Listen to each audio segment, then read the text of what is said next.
So students यहाँ पर मुझे एक और क्वाड्रेटिक इक्वेशन गिवन है 12x² minus 7x plus 1 is equal to 0 और मुझसे ये पूछा जा रहा है कि इसके रूट्स क्या होंगे, मतलब इसके रूट्स को हमें कैलकुलेट करना है।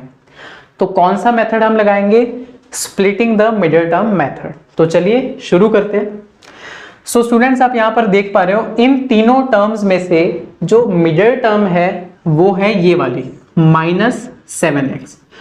तो मुझे इस मिडिल टर्म को दो नंबर्स में स्प्लिट करना है और वो दो नंबर्स कैसे होने चाहिए कि उनको ऐड करने पर आना चाहिए कोफिशिएंट ऑफ x और उनको मल्टीप्लाई करने पर कितना आना चाहिए? Coefficient of x² into constant term. 12 into 1 कितना होता है? 12। तो उनको मल्टीप्लाई करने पर कितना आना चाहिए? 12। ये हमने प्रीवियस वीडियो में ऑलरेडी डिस्कस कर लिया, तो इसको लिखते हैं। सो मैं मान लेता हूं कि जो दो नंबर्स आएंगे वो होंगे a, b। पहले नंबर को मैंने a मान लिया और दूसरे नंबर को b।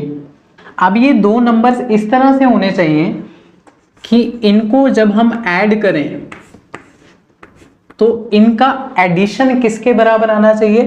कोफिशिएंट ऑफ x जो कि है -7 और इनको मल्टीप्लाई करने पर क्या आना चाहिए स्टूडेंट्स? कोफिशिएंट ऑफ x² कितना है? 12 इंटू कॉन्स्टेंट टर्म कितनी है? 1। तो इनको मल्टीप्लाई करने पर आना चाहिए 12। So these are our two conditions.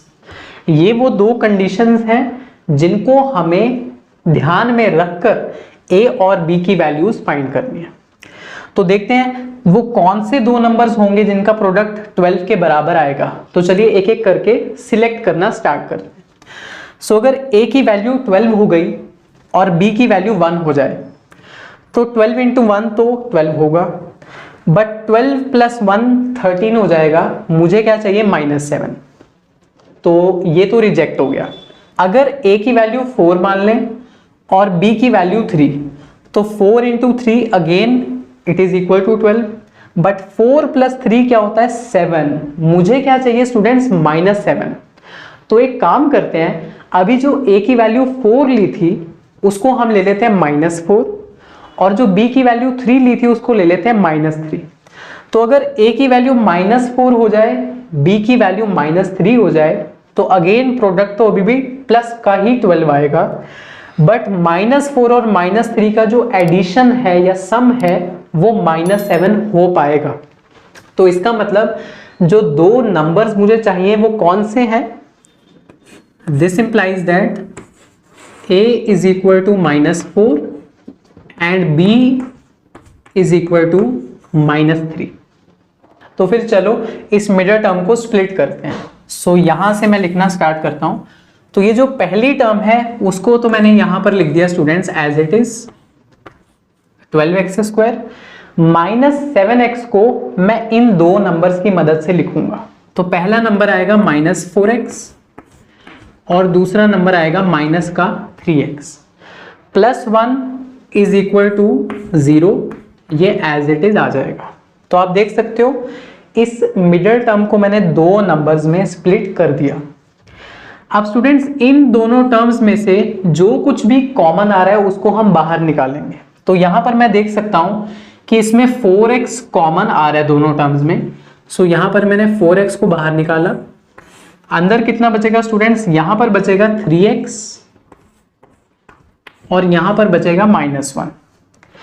अब यहां से कुछ भी कॉमन नहीं आ रहा तो 1 कॉमन आ रहा है, बट मैं यहां पर 1 कॉमन नहीं लूंगा, -1 कॉमन लूंगा ताकि जो अंदर चीज बचे वो एग्जैक्टली पहली ब्रैकेट के बराबर ही बचे। सो यहां से मैंने -1 कॉमन लिया तो अंदर बचेगा 3x -1 is equal to 0 as it is आ जाएगा। अब स्टूडेंट्स 3x -1 यहां पर कॉमन आ रहा है तो इसको बाहर निकाल लिया। सो 3x -1 कॉमन आ गया और अंदर क्या बचेगा? 4x और यहां से -1। सो 4x -1 इज इक्वल टू 0। सो यहां पर मैंने इस क्वाड्रेटिक को फैक्टराइज कर दिया दो चीजों के प्रोडक्ट के फॉर्म में। अब स्टूडेंट्स जैसा कि मैंने आपको बताया था कि दो चीजों का प्रोडक्ट जीरो कब होगा, या तो पहला नंबर जीरो हो जाए, मतलब पहला ब्रैकेट जीरो हो जाए, या फिर दूसरा ब्रैकेट जीरो हो जाए। सो एक एक करके इन दोनों फैक्टर्स को हम जीरो के इक्वल रख के x की वैल्यूज निकालेंगे।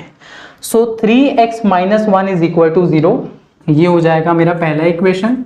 3x minus 1 is equal to 0, and अगर दूसरा वाला ब्रैकेट जीरो होगा so what will I get, 4x minus 1 is equal to 0। अब इसको सॉल्व करते हैं। So 3x is equal to plus 1 और x is equal to 1/3। So 1/3 यहां पर मेरे पास एक रूट आ चुका है। सिमिलरली यहां से 4x की वैल्यू आ जाएगी 1 और x की वैल्यू आ जाएगी 1/4। तो मेरे पास दूसरा रूट आ चुका है 1/4। सो फाइनली आंसर क्या है, सो मैं यहां पर लिखूंगा रूट्स आर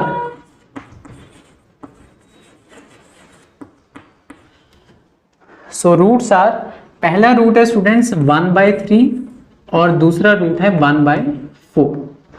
अगर आप इन दोनों नंबर्स को इस क्वाड्रेटिक इक्वेशन में पुट करवाओगे तो लेफ्ट हैंड साइड और राइट हैंड साइड की वैल्यूज सेम आएंगी, मतलब ये इस क्वाड्रेटिक इक्वेशन को सेटिस्फाई करेंगे।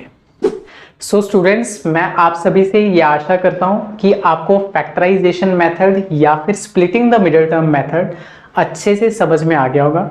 अब आप और भी बहुत सारे क्वेश्चंस की प्रैक्टिस करो, एंड अगर आपको कोई भी डाउट है तो मुझे नीचे कमेंट सेक्शन में बताना, definitely I will resolve your query. And students अगर आपको ये वीडियोस अच्छे लग रहे हैं तो प्लीज चैनल को सब्सक्राइब करो, बेल आइकन को भी प्रेस करो ताकि आने वाले वीडियोस का नोटिफिकेशन आपसे मिस ना हो। आज के लिए इतना ही, थैंक यू वेरी मच।